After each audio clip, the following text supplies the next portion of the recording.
Good evening, everyone.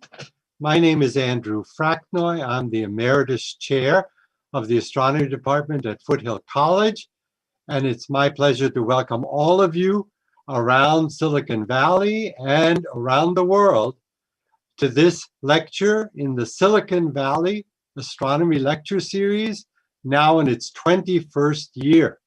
We're delighted to be able to bring you distinguished astronomers discussing their latest research.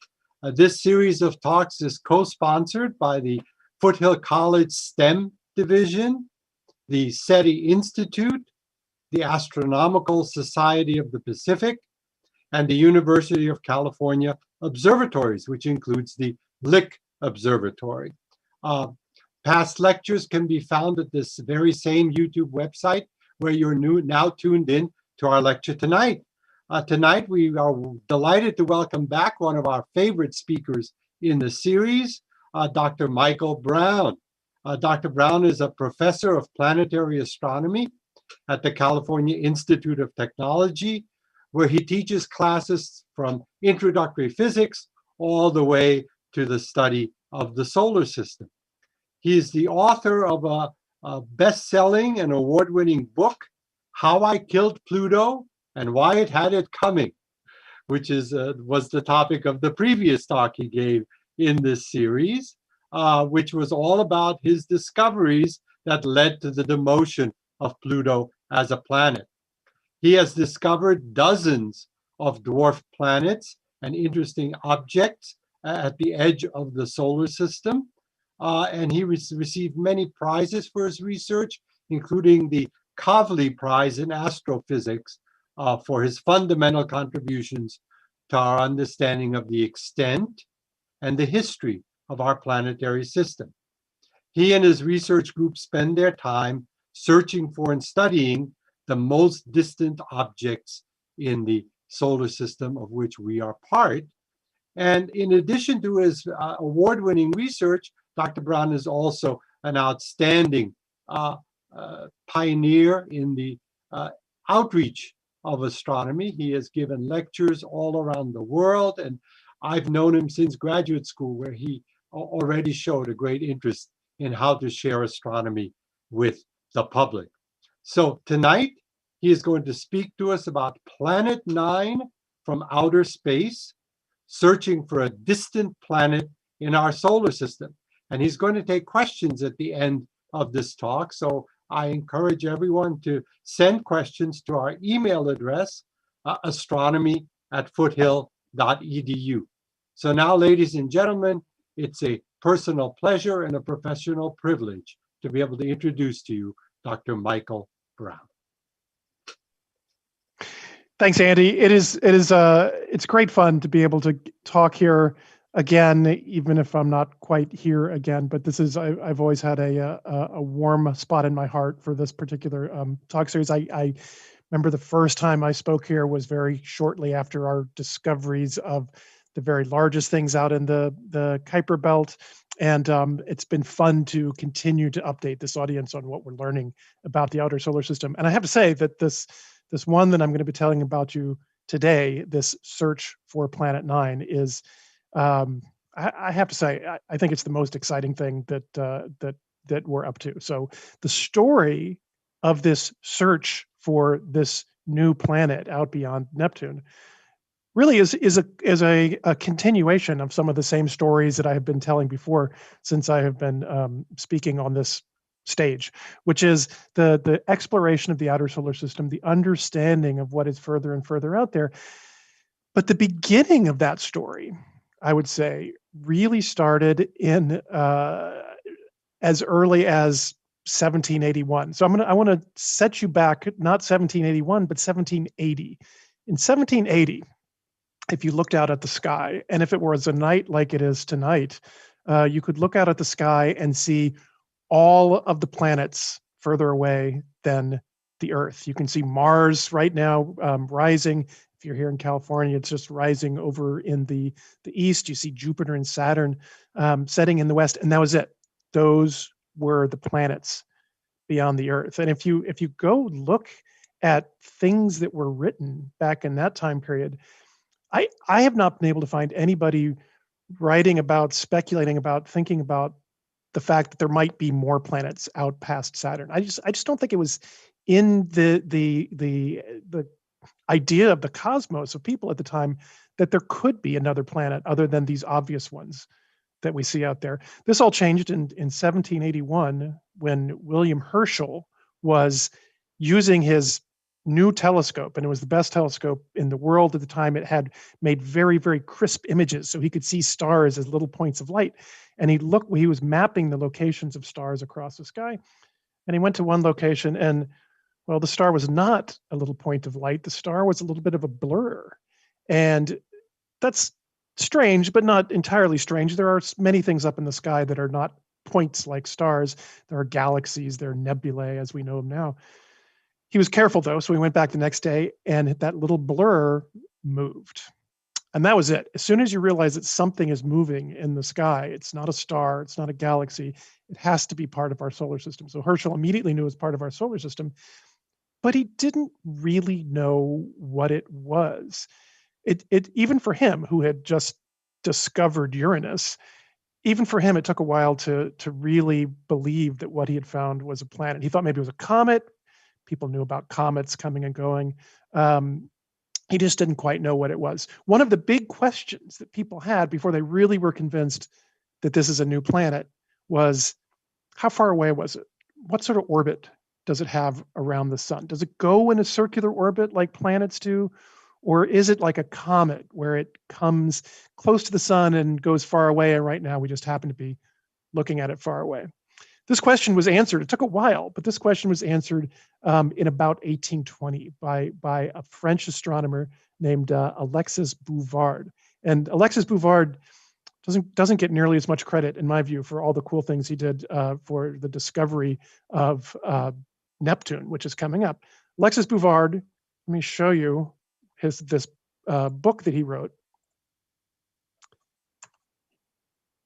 When you're in Paris in 1820, you get to write these really boring titles with some really spectacular subtitles here. So it's basically tables of Jupiter, Saturn, and Uranus.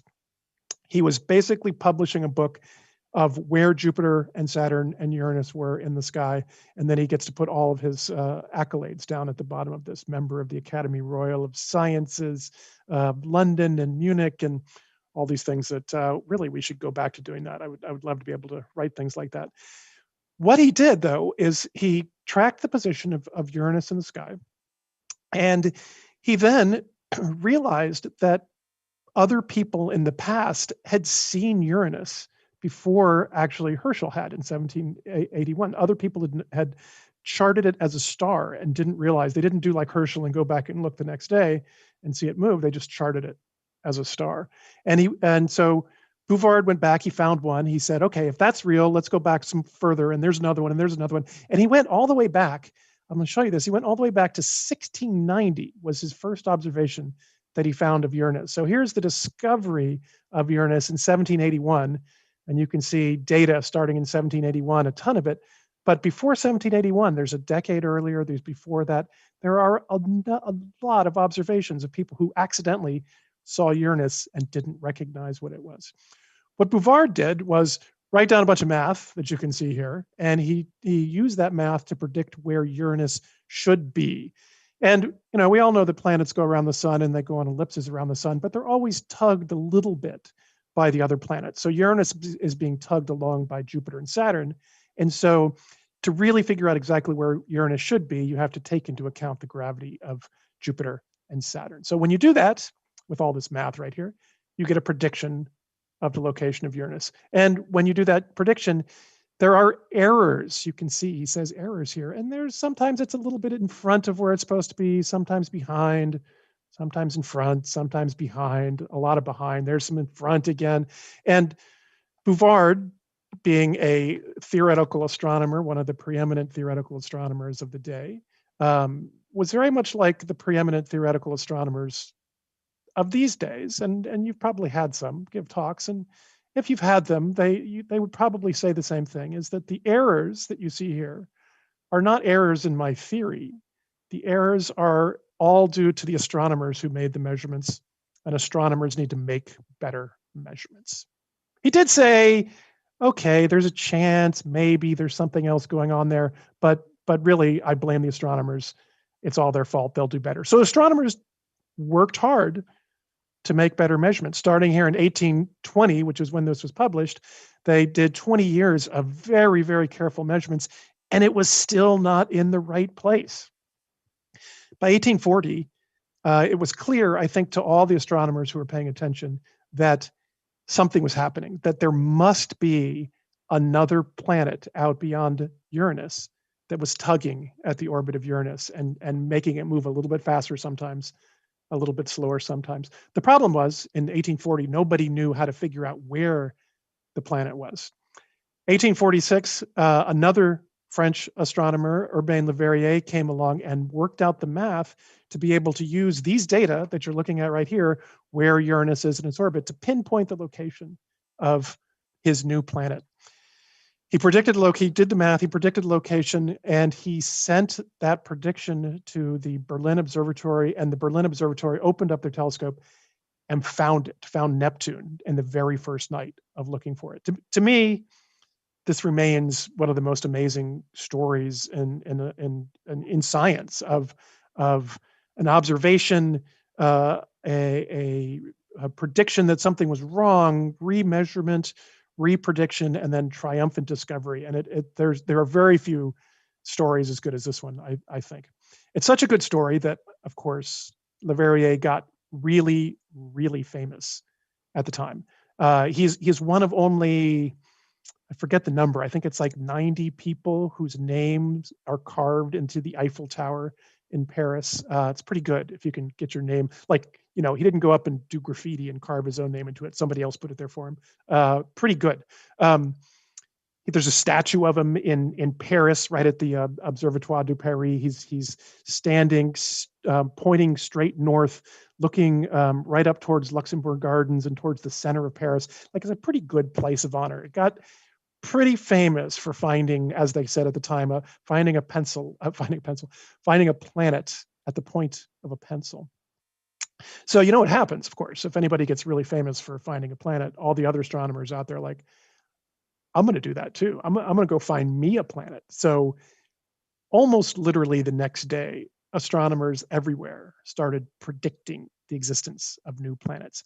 They used the same data. They used data, new data that suggested maybe Uranus and Neptune were not quite where they were supposed to be. Maybe there's still something else out there, and they made these predictions. And there were, I tried to count them all one time, and I found as many as 35 independent astronomers making these predictions. And well, turns out none of them are true, but the most famous of these predictions came from American astronomer Percival Lowell. Percival Lowell was predicting the location of what he called planet X. Again, he thought it was due to perturbations of Uranus and Neptune.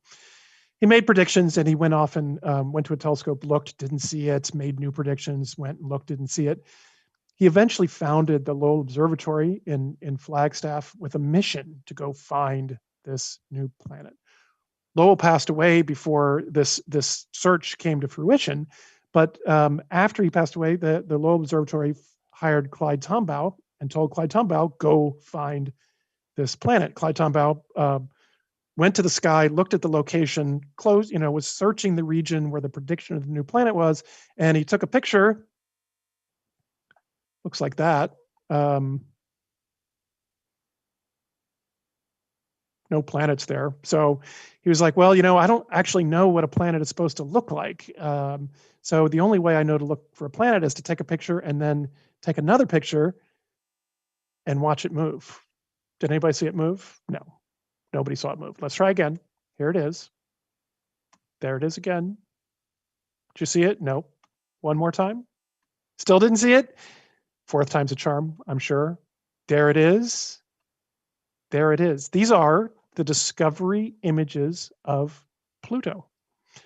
Pluto was more or less in the location where Percival Lowell had thought that planet X should be.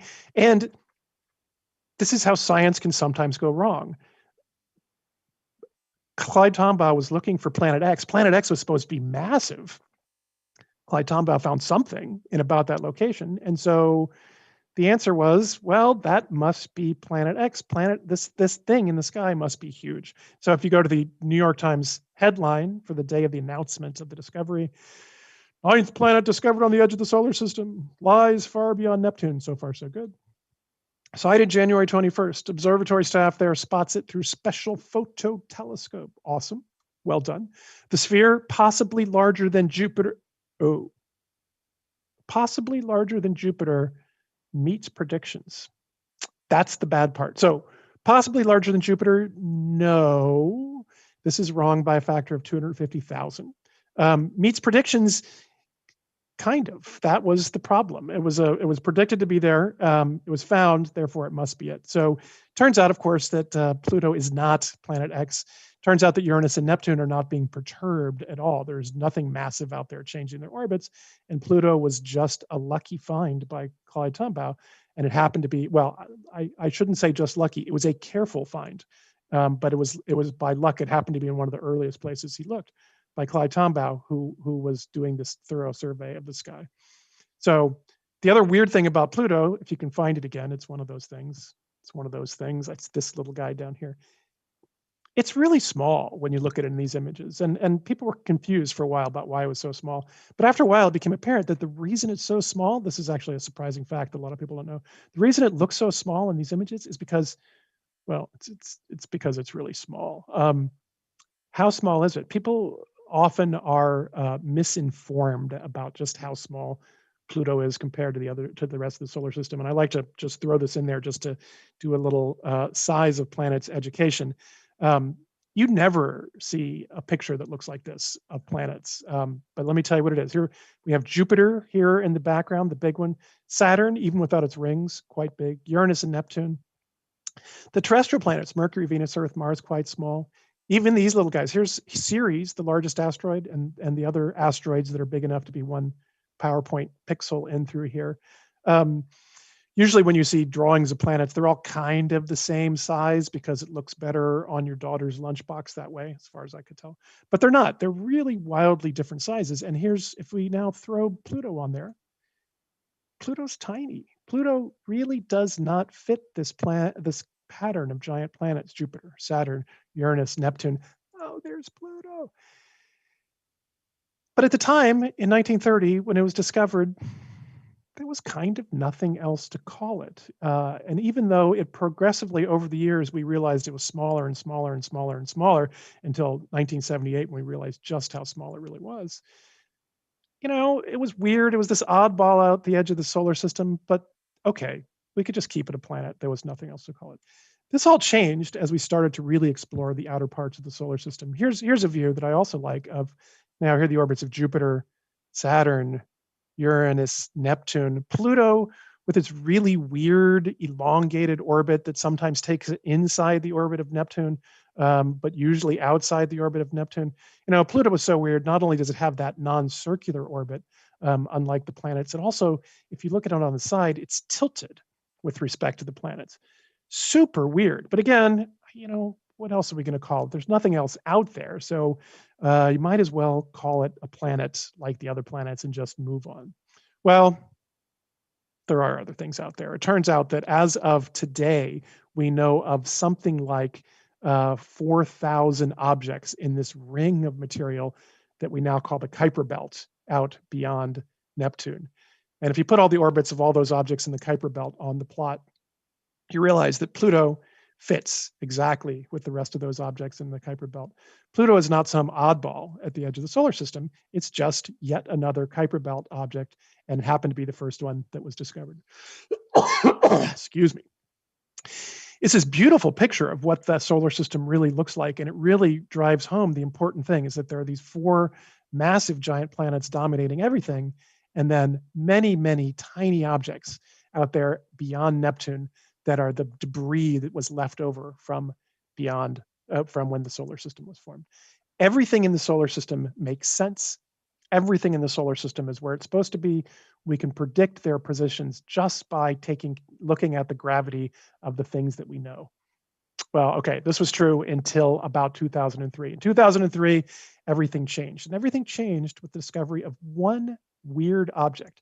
That one weird object, oh, I was going to show you, I've got ahead of myself, forgot to show you the sizes. Here are the sizes of those objects in the Kuiper belt. Pluto, in case you lost it, Pluto is that one.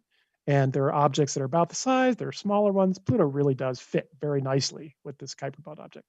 That one weird discovery from 2003 was, well, here are the objects that I just showed you. That one weird one was the object that is known as Sedna. Sedna is on this orbit that is huge compared to the rest of the Kuiper belt. Sedna takes 70, Sedna takes, I have been talking about Sedna for nearly 20 years now, and I suddenly forgot how long Sedna takes to go around the sun. Sedna takes something like 10,000 years to go around the sun on this tremendously elongated orbit.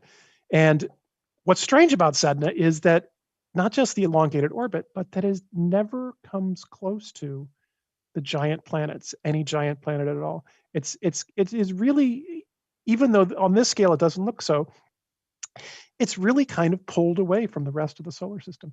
And that's very strange. Something had to have pulled Sedna away from the rest of the solar system. And in 2003, we had no idea what that something was. We speculated at the time that probably it was a star that came screaming by the outer part of the solar system, pulled Sedna a little bit out of its orbit, left it as this fossil remnant of when we had stars.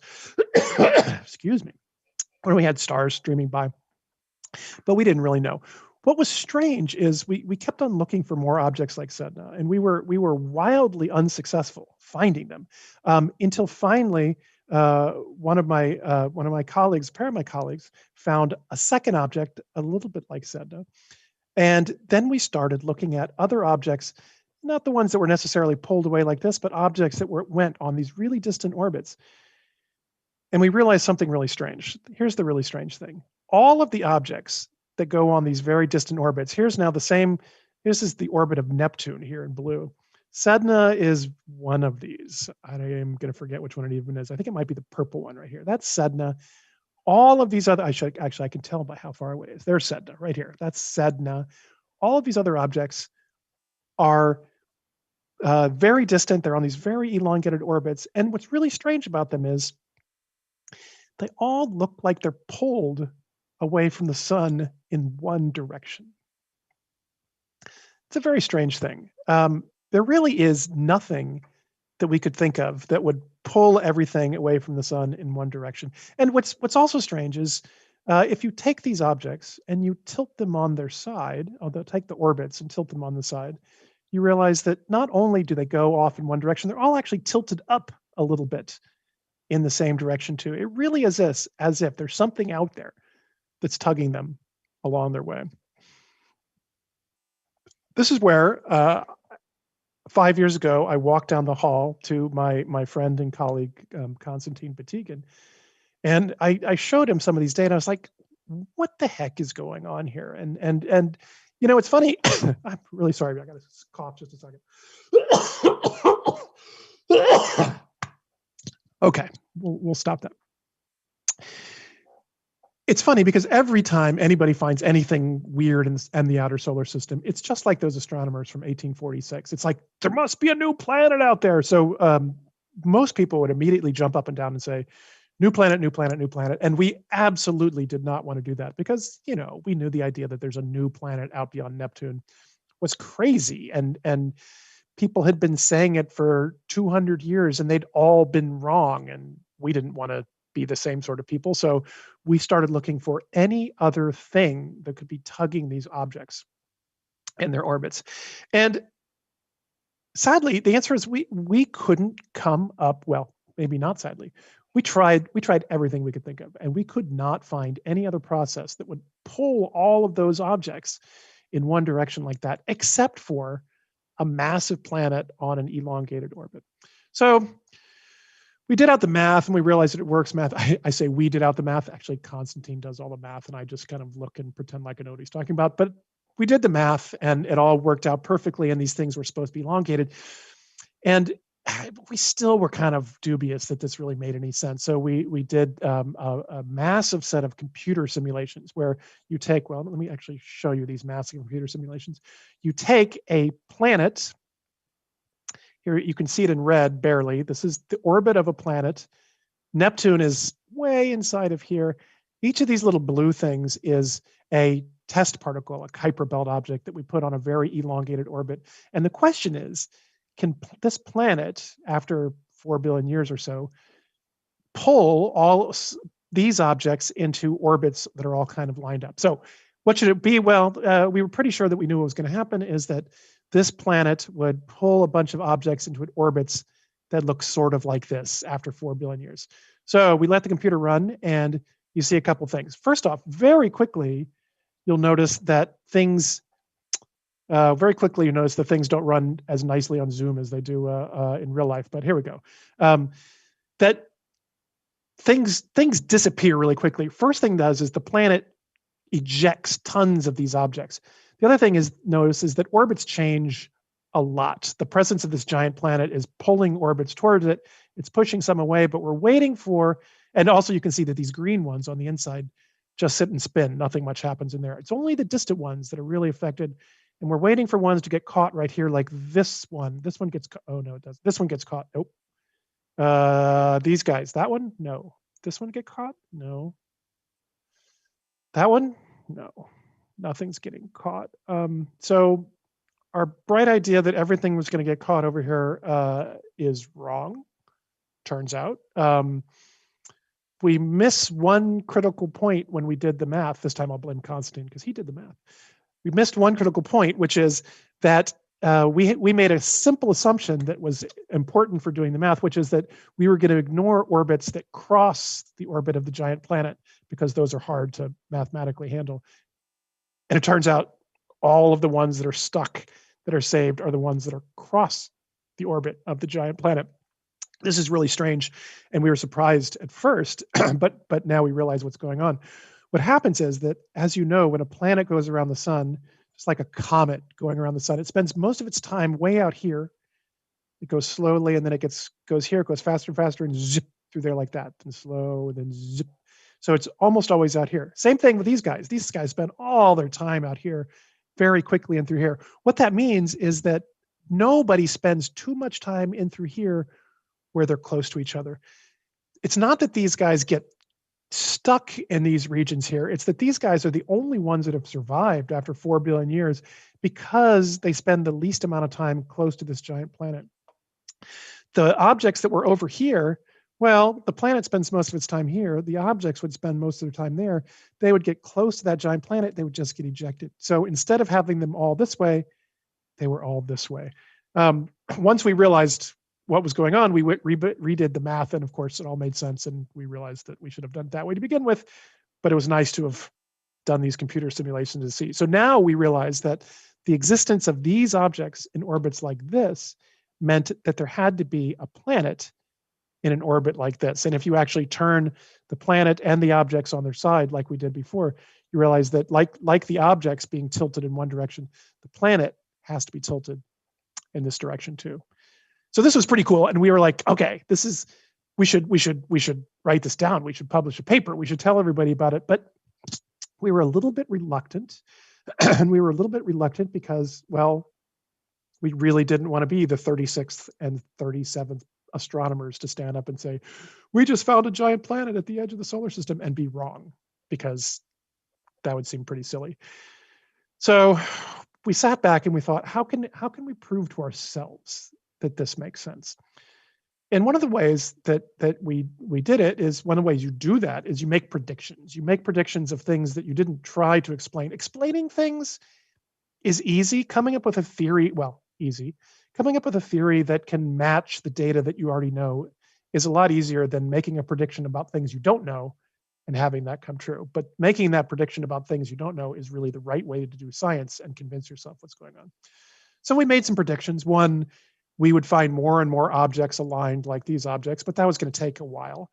But we made a really interesting prediction that almost killed the entire theory, which is that we realized that in addition to these very distant objects that were lined up, there should also be another set of objects that are not lined in the direction that the lined up ones are, but actually perpendicular and also on orbits that are perpendicular to the plane of the solar system. You know, we said Pluto is crazy because it's tilted by about 20 degrees. I'm talking about things that are tilted by 90 degrees to the plane of the solar system and oppositely directed as these objects here.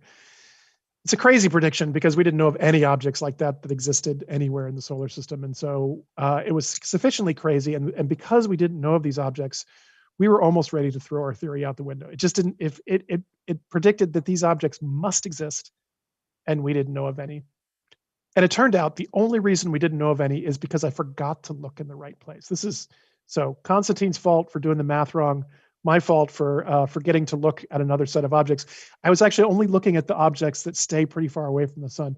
When I looked at the objects that come close to the sun, but go far, far away, there were 5 objects that were exactly like I described. Their orbits are tilted by about 90 degrees, and they go really far away.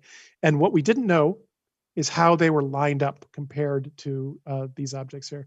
And so Constantine came into my office, and I was like, okay, I'm going to plot these on the screen for you, and we're going to see, are they lined up exactly where we think them? And remember, we want to see them perpendicular to where the things are now.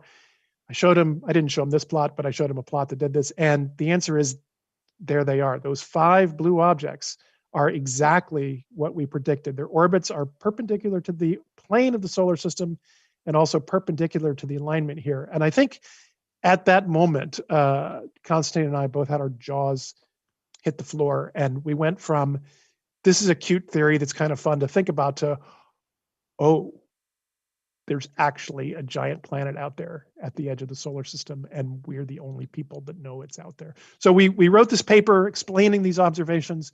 It turned out to be the most downloaded paper ever in the Astronomical Journal. It was downloaded by something like 200,000 people, 7 of whom probably understood the math that was in it. But everybody downloaded it, which was kind of fun to watch. And we set out to do 2 things. One is that this was really preliminary, just like an existence proof. There is a planet out there.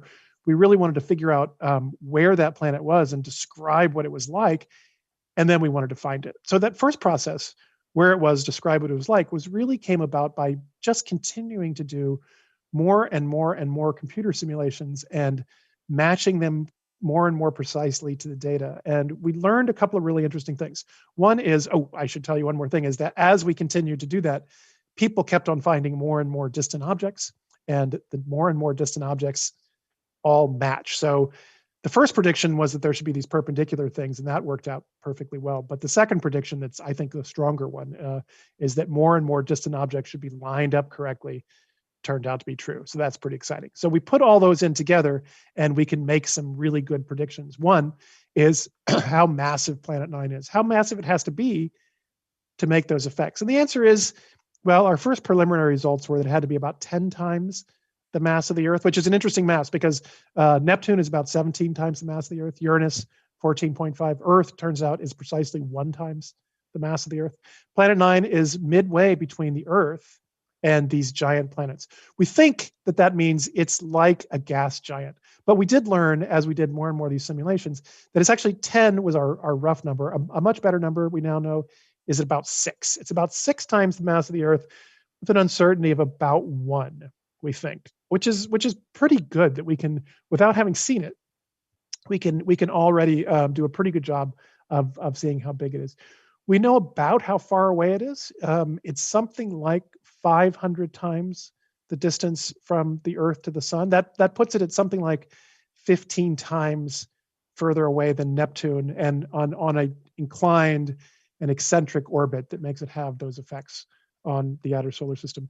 So this has been the predicting of where it is and how big it is has been years and years of analysis. But it's really interesting to think about something that's this size sitting out there in the outer solar system, because if I go back to this plot of what the planets are, and sometimes when I say, oh yeah, there's Planet 9, we think there's a new planet, people say, oh, we're just going to argue, is it a planet, is it not a planet? But I just want to remind you, there's Pluto, where people who are misinformed continue to argue. Planet 9 is this big. Planet 9 is the 5th largest planet of our solar system. Planet 9 is it or isn't it a planet? It is pretty unmistakably a huge member of our solar system that it'll be incredibly fascinating to learn about once we actually go find it. So how are we going to find it? Well, as I said, we do these computer simulations, we match, we do, it's actually been 4 years of developing what I think is some pretty sophisticated computational and mathematical methods to turn the observations into predictions. And it feels a little bit like, okay, maybe this sounds a little full of myself, I shouldn't say it, but it feels a little bit like Leverrier, therefore I think I should have my name in the Eiffel Tower. No. It's a little bit like Leverrier, who turned the observations of where Uranus was into a prediction. We are turning the observations of where these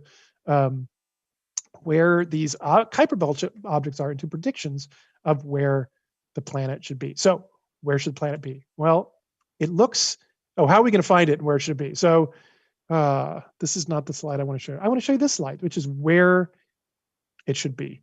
This is our latest and greatest, we like to call it the treasure map of where Planet 9 should be as we look across the sky. So here's the sky. Here's the celestial equator. This is the whole sky shown in a single projection. Celestial equator is like this. The ecliptic, where the planets are right now, goes like this. Actually, Jupiter and Saturn are right over here right now. Is Mars in the Milky Way right now? Mars must be right here. The Milky Way galaxy is this region in through here that you can see. Planet 9 is somewhere along this path, right through here. And the colors show you the probability of finding it in any particular location along this path. So highest probability out here because that's the part of the orbit where Planet 9 is farthest away and it moves the slowest. So that's where it's most likely to be. Lowest probability over here where it's close and moving the fastest. You can also see this plot above is how bright Planet 9 should be at any of these locations in the sky. When it's further away, it's faint. So this the high numbers mean it's faint. When it's further away, it's faint.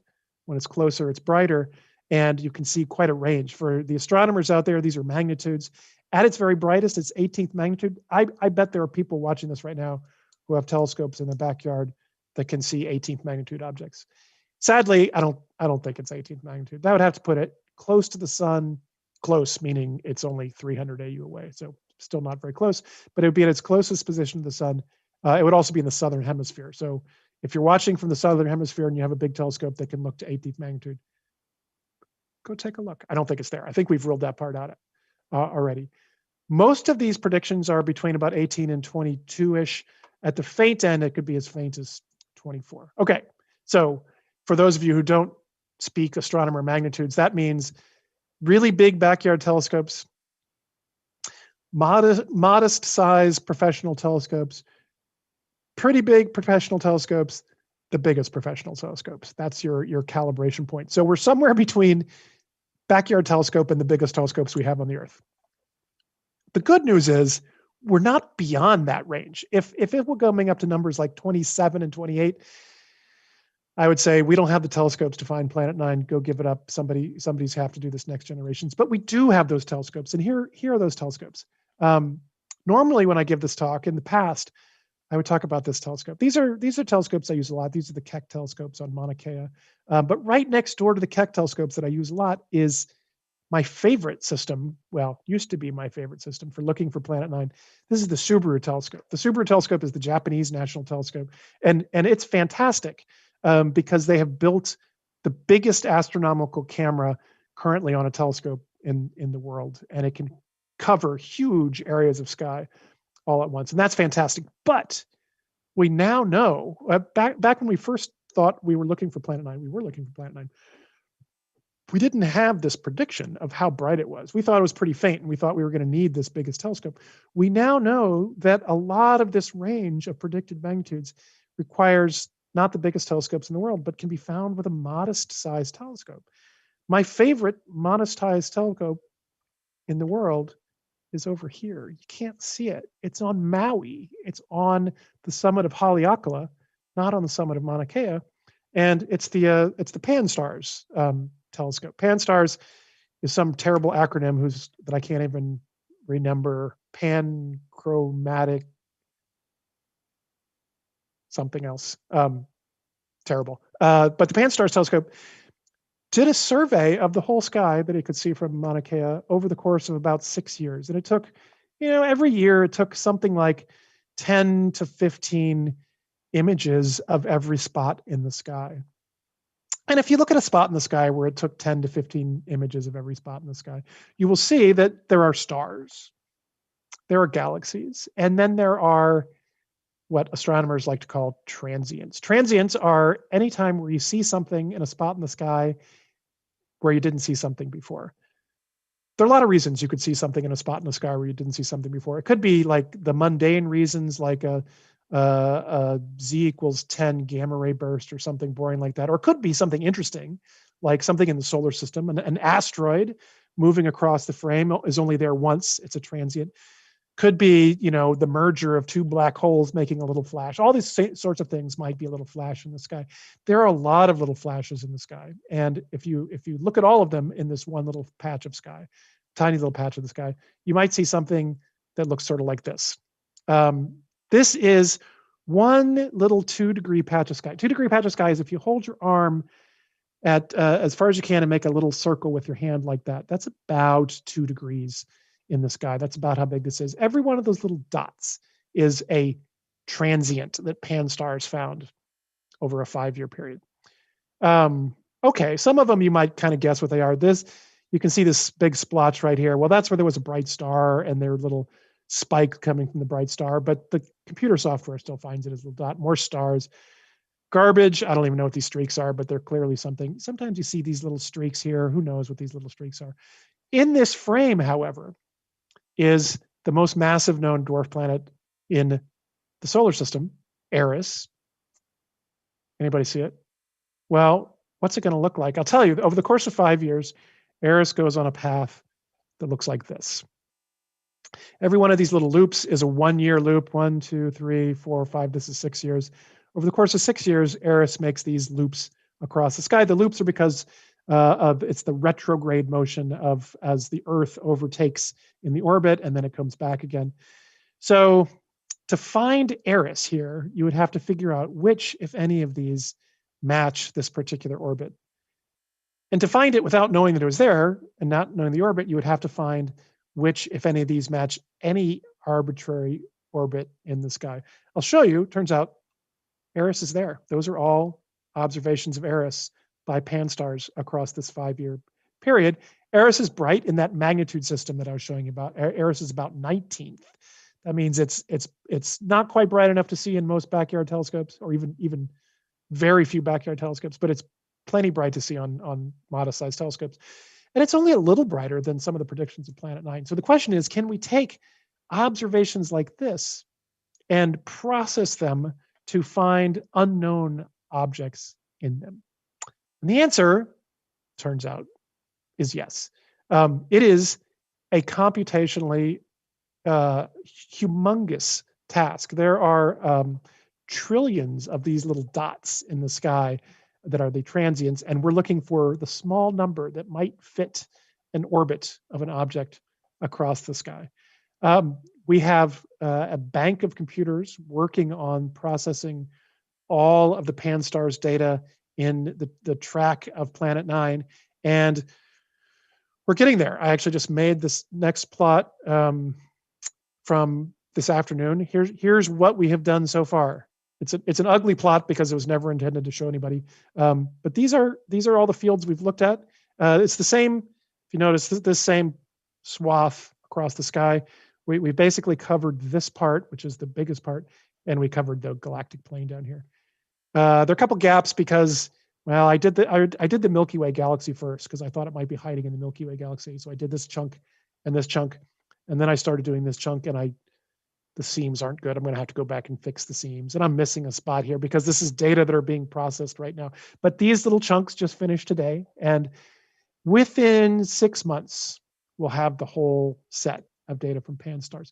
Each one of these little blobs that you can't quite see very well doesn't just show you where we've looked, it actually shows you a fake Planet 9 that I inserted into the data that was found by the algorithm. So we have 10,000 fake Planets 9 inside there based on our simulations. And with any luck, we have one real Planet 9.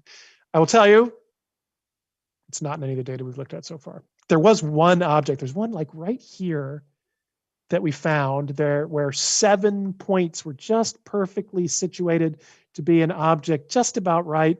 And I went back and looked. So then once you find something that might be real, you go back and look at the raw data, and you could tell that 2 of those detections were just glints from a star.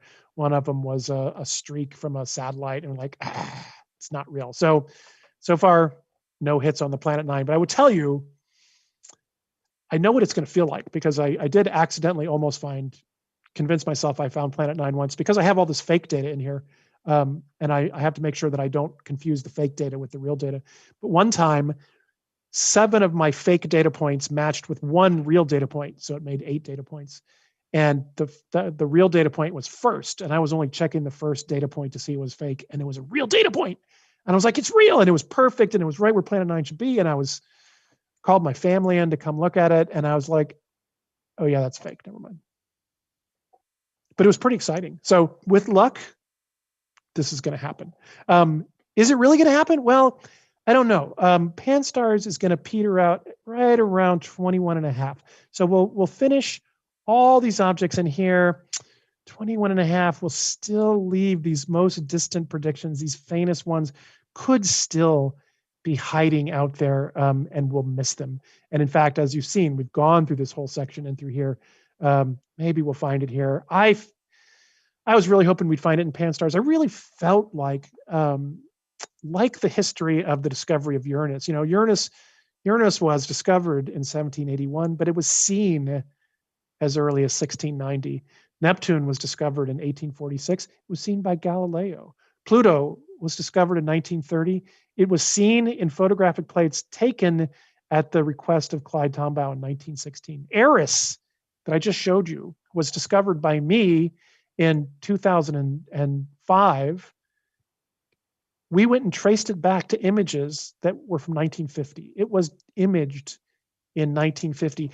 If we had known how to take all those old images, process them correctly, we could have found Eris much earlier. We could have found Uranus earlier. We could have found Neptune earlier.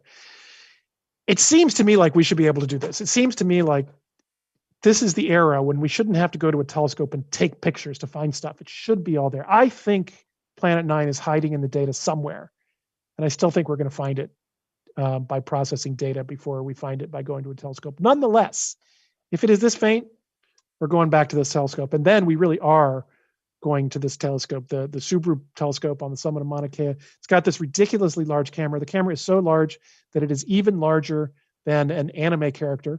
And this is the camera. This is not a telescope. This is the biggest lens in the world. It was made by Canon for the Japanese telescope.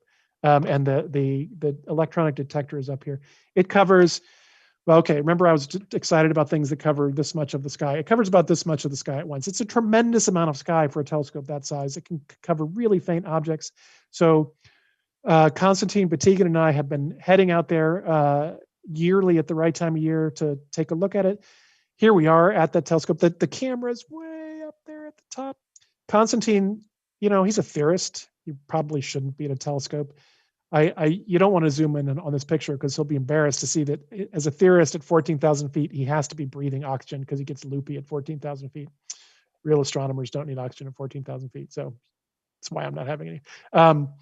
But there we are. We're observing it. We will continue. We're going to be out there in January, taking a look again, January, February, to cover some of those regions where the fainter things are. And I think, so if not PanStars, Subaru, and if not PanStars or Subaru, because maybe we just miss it at the moment when we're looking. Maybe it happens to be in front of a bright star right when we looked.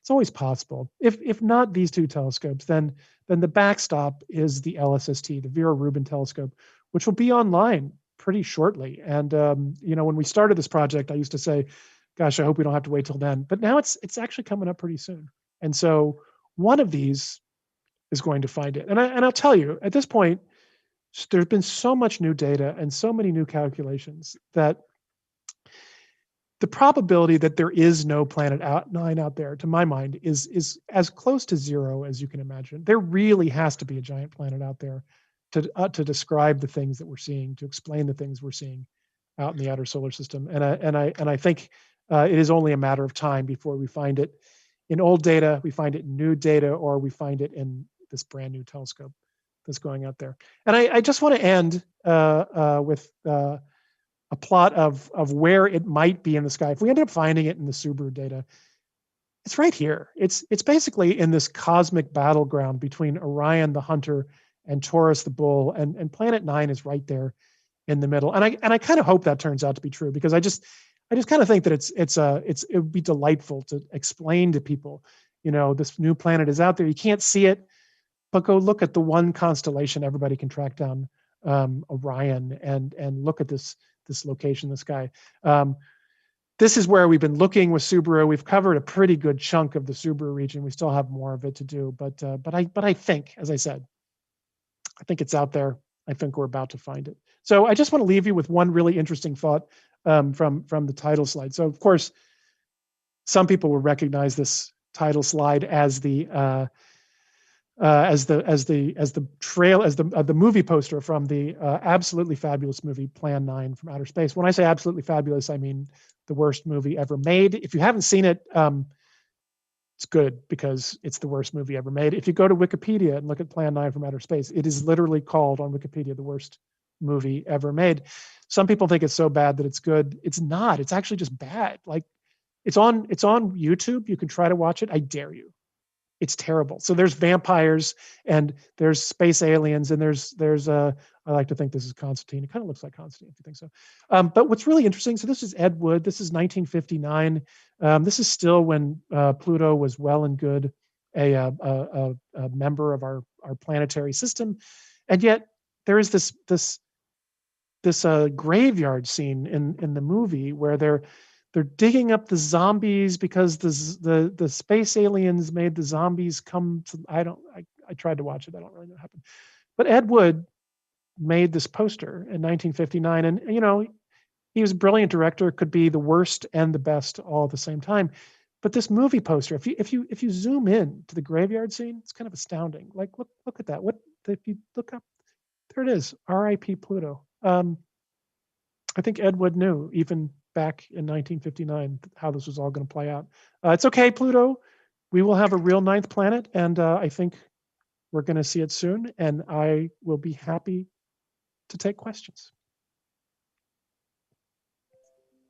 Well, thank you very much for that wonderful tour of what might be in our future.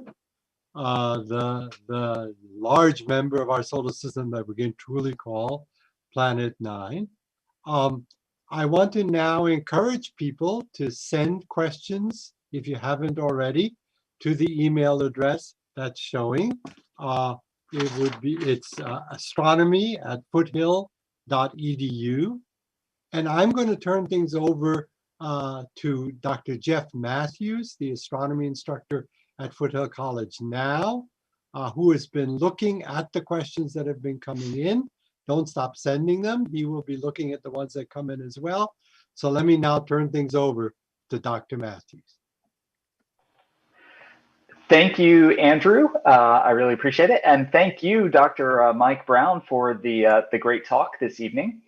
And so I would also like to thank all of the members of the audience who have been sending in questions. So, and I'm just going to apologize right now.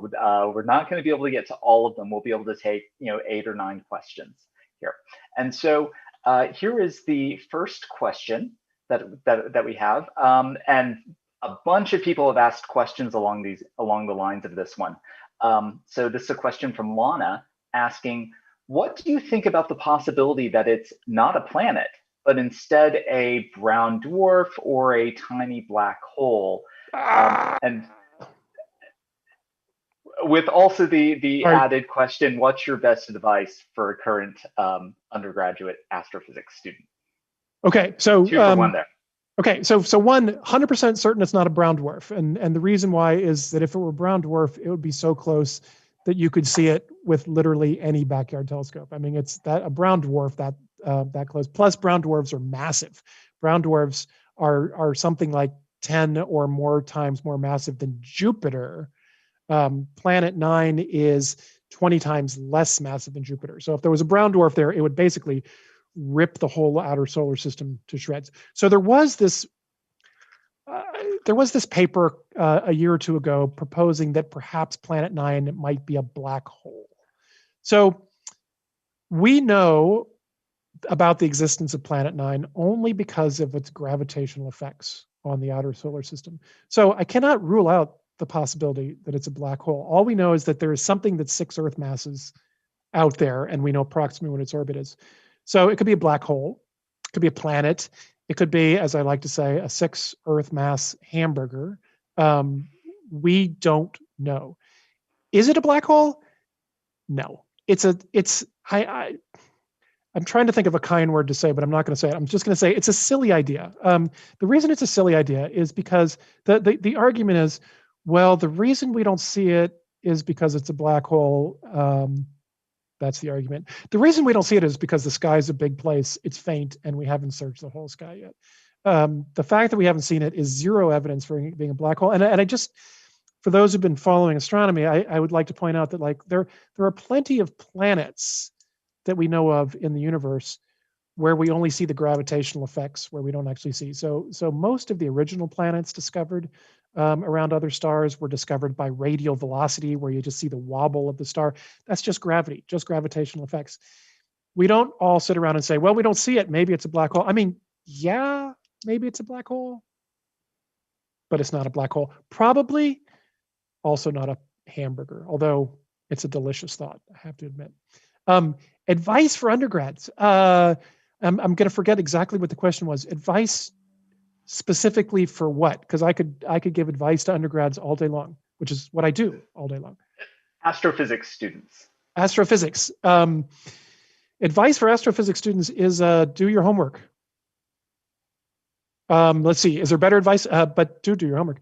My advice is, man, you're in a great undergraduate major. I actually didn't major in astrophysics as an undergraduate. I was a physics major, but it was pretty fun too. But if you are interested in astronomy and you can do it, and if you go off and get your astronomy PhD, it is, I think it's the most fun thing that you're allowed to do and get paid for in the world. I actually still can't really believe that people pay me to sit around and do all this cool stuff.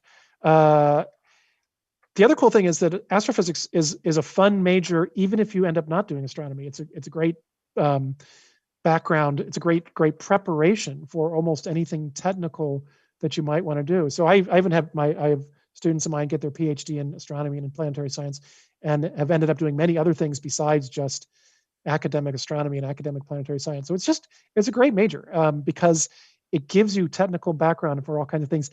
And it's super fun. I'm like who would not want to spend their time really trying to understand how to apply physics to the universe? I mean, really? Is there anyone who wouldn't want to do that all day long? Nope, I don't see anybody. Okay. I have to agree with your bias there on this issue. It is a lot of fun. So here is a next question from Les asking. You touched on terrestrial, aka rocky planets versus gas giants. Do you have any speculation on the material composition of a theoretical Planet 9? Yeah, it's a hamburger. It's pretty clear. No, this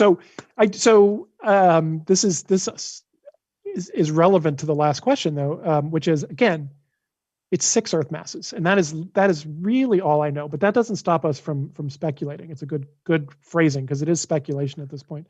But it's speculation guided by what we know about other planets in our universe. So when we look at other planets around other stars, we see planets of this size. We don't have any other planets in our solar system between Earth mass of 1 and Uranus at 14.5. So we don't know in our solar system what that might be like, but in other planetary systems, we see these things. And typically a 6 Earth mass planet tends to be like a miniature version of Neptune, rather than a large version of the Earth. It tends to be a icy core with a big gaseous envelope as opposed to a big rocky chunk. I also think, and this is also speculation, and someone may have asked this too, which is, how did it get there? This is related to how it got there. I think actually Planet 9 formed in the solar system in the same region as Uranus and Neptune. And then it just got a little bit too close to Uranus or Neptune or to Jupiter or Saturn, and it got flung outward. And it has been basically flung outward and hanging out at the edge of the solar system, lurking, waiting for us ever since then. That is such an uncontroversial idea that we actually wrote papers about a fifth giant planet and how it would have affected the early solar system long before we even thought about Planet 9. We were writing these papers. We tracked them through the formation and through the ejection from the solar system. We never really thought very hard about what happened when they left. Turns out they can stick around, I think. Might not be true, but that's at least our speculation. Okay, so we have another question from Al here asking, could these orbits on one side originate from an observational bias from observatories predominantly viewing at certain times of the year? Yes. So the answer is they could. And that is a huge thing to worry about in astronomy, are observational biases. Because if you notice, they all come close to the sun at the same location, which means the same location in the sky, which means the same time of year to be looking at them. That time of year, it turns out, is right now. So many of these objects were discovered in November. Sedna was discovered on November 11th, in fact. That's today. I think it's November 11th. I have to go back and check that. It might be Sedna Discovery Day. 11. I named them after their day of discovery, but I might not be remembered that right. But anyway, so if you could imagine, like, you had bad weather every other time of the year and only good weather in November, you could imagine that could be the case. November is really not the best weather month pretty much anywhere on the planet. Certainly not Mauna Kea, where many of these were discovered. Certainly not in the southern hemisphere, where many discovered. So the first thing to notice is probably not. It doesn't really make any sense, but it's still a hugely important question. So to answer that question, I actually spent a couple of years doing an analysis, taking every single observation of every single object that had been discovered in the Kuiper belt, figuring out when they were detected, how they were detected, what they could have detected, and doing an analysis and asking the question, could the objects that we see now have come from a uniform distribution, but it's just bias that we're seeing? And the answer is, we can rule that out at the 99.8% confidence level, which is, I would say, pretty good. So the answer is no. It's a question that is 100% worth asking and really being careful about. But we now know for certain that can't be a problem. Okay, great. And now, so here's a question. Several people have asked similar questions to this one, so I'm just going to pick one version of this. Have people ever tried looking for Kuiper belt objects or other objects like Planet 9 indirectly using occultations in various ways? So occultation in radio of, say, the cosmic background radiation, or occultation of stars. So it's a great question, and it's a great way to think about things. So the difficulty is occultations of any specific object that you care about in the sky are exceedingly rare. They're so rare that, like, when we want to, occultations are great because, so an occultation, if people don't think about it, as a star is right here, the object goes in front of the star blinks out, star reappears. And so by timing how long that star has disappeared, you're actually measuring the size of the object, the chord of the object there. And so they're really important. So astronomers spend a lot of effort predicting when an occultation will occur, traveling to where on the Earth one will occur. The last trip I took was last December 28th. My daughter and I drove to Phoenix to observe an occultation of an asteroid that's target of the Lucy mission to the Trojan asteroids. And so we really wanted to know how big it was for the Lucy mission. So we drove over there and participated in a big occultation event with many, many astronomers who were trying to observe it. But what that tells you is occultations don't happen very often. You have to really get lucky to even be able to see one. So you're not going to be able to find one by accident, find an object by accident, unless there are so many objects that occultations are happening frequently. So it is possible that if you look at smaller and smaller and smaller objects in the solar system, eventually you'll get to the size where occultations might be relatively frequent, such that you could watch one star and see it happens. We haven't reached that ability yet, and people keep talking about it. Like maybe we can find really small Kuiper belt objects by just staring at particular stars and waiting for them to flicker. But it hasn't happened yet, and so it someday. But it won't happen for Planet 9 because the probability of any star doing it is low. But once we find Planet 9, occultations will be a really important thing to measure its atmosphere, to see how big it is, and to learn other things about it. Okay, Dr. Brown. So now I have several questions from people sort of asking about other alternative hypotheses. So some of these are names that I'm not familiar with. So somebody mentioned work by Anne-Marie Madigan. Somebody mentioned work by a group called OSIS. I'm not sure if I'm reading that correctly. Both of those. So Anne-Marie Madigan had a really clever idea. She was working, actually, I believe she was working at NASA Ames at the time. Is that true? No, she was at Berkeley. She was somewhere up in the Bay Area. And it was right early on when we were first realizing about the existence of Planet 9. And she had an explanation for some of these very distant objects at the time when we didn't realize that all the distant objects were lined up. There were some other things about them. They were all tilted in little weird ways.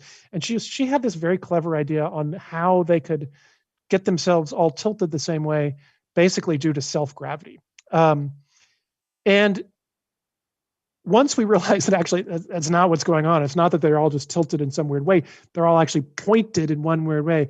And her self-gravity idea simply doesn't work with the current observations. It would have worked if it had been what we knew of at the time. So I still think it was a clever idea, and it's a cool thing that probably happens somewhere in the universe, but it's not explaining why these things are lined up in this way.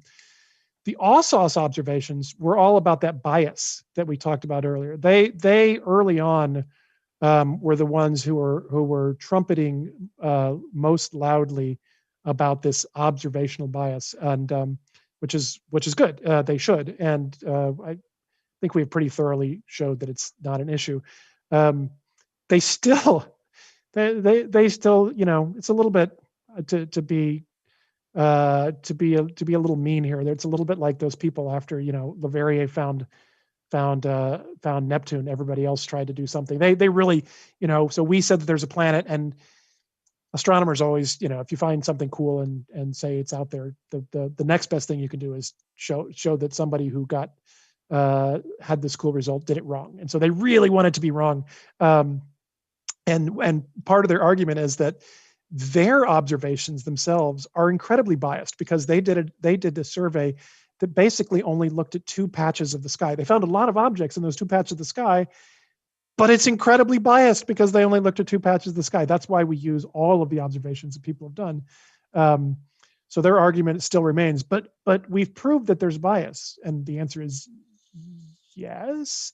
But just because you only look west every day and you see the sunset in the west every day doesn't mean that the sun actually sets everywhere and you just happen to be looking west. It really is that's where these things are.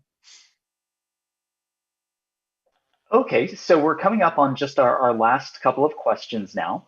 And so we have a question from Gary asking, and several other people actually had various variations on this, wondering about would it make more sense to be searching in infrared versus visible light? And several people emailed mentioning some things like JWST. Yeah, so all good questions. So JWST, HST, space-based telescopes are going to be fantastic for studying Planet 9 once we find it, but they're terrible for searches. They look at tiny, tiny, tiny, tiny, tiny little areas of the sky. So they're not designed at all for searches. They're designed for studying kind of individual objects or small areas of the sky. Interesting question about infrared versus optical versus radio. So right now the technological sweet spot is invisible, and just like the light that your eye can see. And there are two reasons for that. One is that's where the sun is the brightest. We're looking at it in reflected sunlight, and so we want the most sunlight. So the sun is brightest in the yellow as we see it, so it's going to reflect the most there. And just as importantly, our technology for detecting light at those wavelengths is fantastic. All of those digital cameras that all of you have really fed into making the astronomical cameras better and better and better. So these huge cameras like that one that I showed you from Subaru have benefited from decades of commercial digital cameras. And so we can build those better. We can build anything else. It is true, though, that as the technology improves, not in the infrared will never reflect enough light. But as you move further to the radio, at radio wavelengths, you'll start to see not the reflected sunlight, but the heat coming from the object. And that matters a lot. Maybe not for Planet 9, but possibly for Planet 10. And the reason why is because we're looking at reflected sunlight. Reflected sunlight has to go all the way out there. It's getting fainter as 1/r² as it goes all the way out there. It has to come all the way back. That's another factor of 1/r². That means it gets, every time you move twice as far away, you get 16 times fainter. That's terrible for trying to find something that's really far away. The heat coming from Planet 9, well, it gets a little cooler as you go further out, but probably not much because it's probably mostly internal heat. But as it moves further away, it only gets fainter as 1/r². So eventually, that thermal emission becomes a better way to do it. Right now, our radio telescopes for doing broad surveys of the sky aren't great, but they will be soon. So as time goes on, radio telescopes might really give us our best view of what else might be out there besides Planet 9. Okay, and so now going into our final question for the evening. And again, I would love to thank all of the people, dozens of people who emailed in questions and for the Q&A. And I'm sorry that we can't get to all of you. So our final question here is actually related to the idea of commandeering some of the deep space probes. So could any of the deep space probes, such as the probe that photographed Pluto, help detect Planet 9? Yeah, so it's always a great idea to think about alternative ways of doing things. So again, these probes, they're designed to be super small, super lightweight. So they don't have huge telescopes or huge cameras on them that are very good at finding things. They're really good at flying close by and studying it once you know where you're going. And sadly, Planet 9 is probably a U-turn for New Horizons, so it's going the wrong direction right now. But there are clever ideas of repurposing probes. My favorite one is actually the Cassini spacecraft. Of course, it's gone now, but the data are still there. And one of the very first, I think, really clever idea coming out of France soon after we published our paper was the realization that one of the things that Planet 9 will do is, even though it's really far away, it will very lightly perturb all of the planets in the solar system. And the amount of perturbation kind of grows the further you get away from the sun. And if you could measure precisely the distance to a planet over time, you would see this oscillation of the planet as the planet goes around the sun. If Planet 9 is here, as the planet goes around the sun, it's pulled a little bit toward it over here and not here, and it goes further away here. So it makes this kind of stretching. And if you could measure that, it would point to Planet 9, and you can.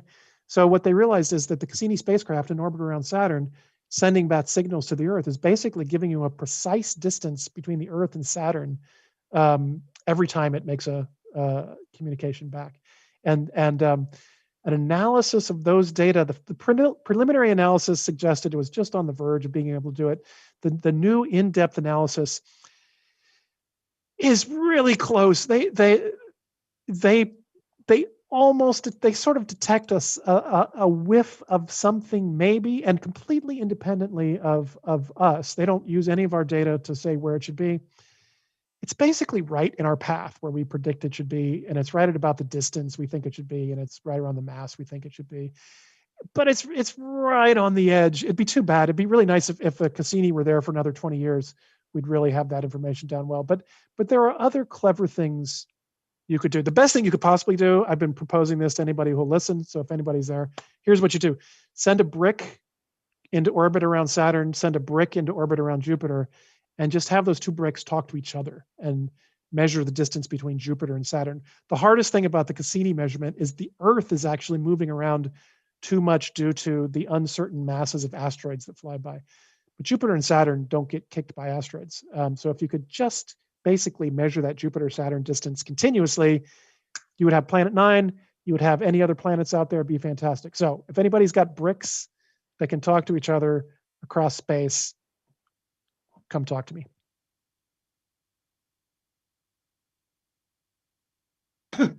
Well, thank you very much for that wonderful talk. So often in astronomy, we hear only about things after they've been discovered. So I want to thank you especially for taking us with you on your journey toward the discovery. This is very exciting, and we wish you the best of luck in actually finding Planet 9. Thank you very much. It's great fun to be able to come give a talk to all you guys. Well, thanks again. And I want to remind our audience that this series continues. Our next lecture is going to be February 3rd of next year in the evening, when we're going to have Dr. John Mather, the winner of the 2006 Nobel Prize in Physics, who's going to be talking about the history of the universe and how the James Webb Space Telescope, which Dr. Brown mentioned, the successor to the Hubble, for which he's the project scientist, how it's going to help us understand even better the history of how the universe and we came to be. So join us again, February 3rd, 2021, for another Silicon Valley astronomy lecture. Good night, everyone.